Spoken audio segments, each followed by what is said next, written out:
Hii story ya Champagne na kina L4 wa Senior Dev. Hii story ilienda aje? Uliona venye kulienda? Hii huduma zetu sijui tutafanya aje. Unaajiri mfanyikazi, then huyu mfanyikazi anakula, anakuja anakumaliza. Na nashukuru sana Senior Dev ana good at, na hiyo roho yako itakupeleka mbali. Na sielewi. Sa L4 na vile alikuwa naomba vizuri, naomba Mungu.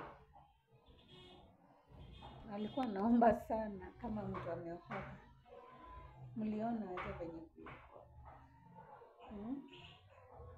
Hii story iliniuma sana venye nilikuwa najua Champagne na Senior Dev venye walikuwa napelekana vizuri.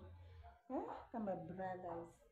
So I don't know what happened between them, but Mungu anajua tu.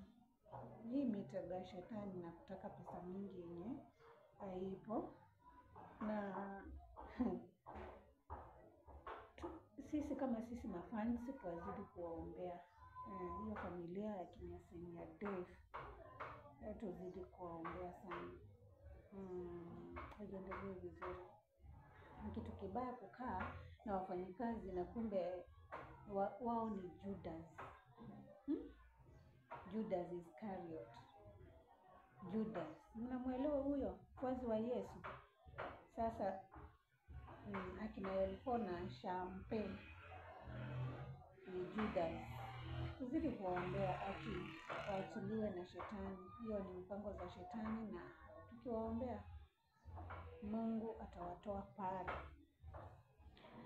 Watu wangu wa nguvu, mzidi kusubscribe kwa YouTube channel ya Liz Joseph Kanini and Liz Kanini 55. Tugrow pamoja tafadhali.